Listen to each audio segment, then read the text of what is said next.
Before this happened to me, I can be honest, I could say that I was in that category of being naive. I didn't believe it. I didn't really believe it because I had to see, it's like I would have to see it with my own eyes. Grace's experience starts in the early hours of the morning travelling home with 3 girlfriends. Victoria, who can't be identified, was one of the women in the back seat. It's when I got a bit further down the hill that I noticed on the right-hand side of me some long, oblong-shaped lights. I didn't know what they were. I mean, I only sort of caught a glimpse of a bright orange light sort of shining through. As I got down the hillside and started to come around the corner by this little hotel that takes us back through the back roads towards the freeway, one of the girls in the back noticed a very bright white light with a type of blue haze around it. When the girls were sort of saying, oh, maybe, you know, like it's a UFO, and, you know, was sort of like just laughed it off and said, don't be so ridiculous. The women continued their trip, but further down the road, more lights appeared. I heard Victoria and one of the other girls in the back there, they were commenting on something that was behind us. They actually thought somebody was coming up behind us, like a truck or something, because it was moving fairly fast and very bright. It was just such a bright as blinding light. It was orange like a sunset, and it was just spanning across the road. I got really scared, and I said to Grace, quick, just step on it.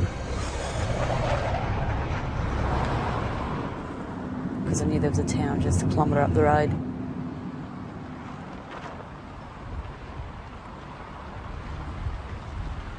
So as we got closer into the middle of this car parking area and looked up, we could see this ship.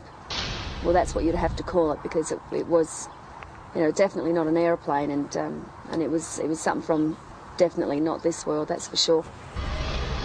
It sort of moved across from this direction straight over the top of us.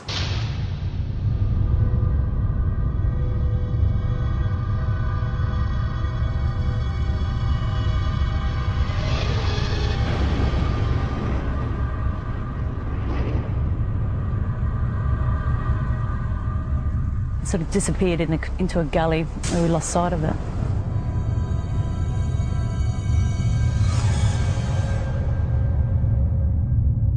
We were scared for our safety. I mean, I've got to be honest, I think it's the first time in my life that I could identify with anybody telling me that they were scared they were going to die. Because I was. When I got to the opening of the drive here, the other girls noticed that there was something else up, some activity up there in the sky. We were still scared. We didn't know what they were either. They seemed to be moving in a direction that this other craft had gone over and gone down. So the first thing you think of, just pull in someone's driveway. And as I pulled in, the light was so blinding, it actually was hurting our eyes to look at it. Then I noticed a figure coming. It wasn't a human, it definitely was no human, that's for sure. I felt threatened by it. I felt really, really threatened by it. That was the closest thing I've ever experienced, the thought of actually, you know, coming close to death, I suppose, which sounds pretty silly, but the fear that I had was like that, like I wasn't going to see my family again. And the weird thing is that it's not the normal thing to talk about and for people to accept. But, you know, it's been 3 years now, and I still feel very distressed by it. In the weeks, I felt a lot of doubt with what happened to Grace. I didn't believe it, truly believed it, because I hadn't experienced anything like that myself. So I didn't show it either. I mean, I didn't show that I didn't believe it, because I think it was important that I looked like I was supporting her, so that otherwise, you know, she might go sort of, you know, off the rails if she didn't feel she had some support from her husband. But 2 weeks later, those doubts disappeared. What's work? Late one night, they were both woken by their distressed 15-year-old son. He was dead set that he had presence in his room. You know, there was somebody in his room. And one thing that he did keep saying at that time was that, can you hear that sound? And he kept pointing up to the ceiling.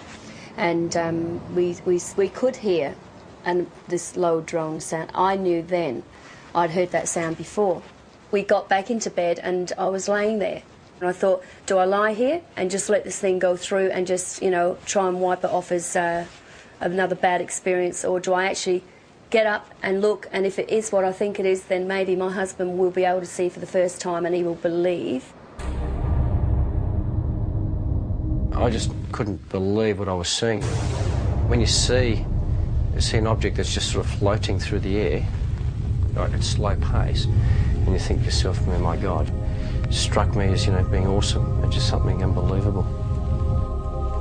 It was a relief that he was able to see this thing, and all I kept saying was that was the thing that was there the night when I was with the others.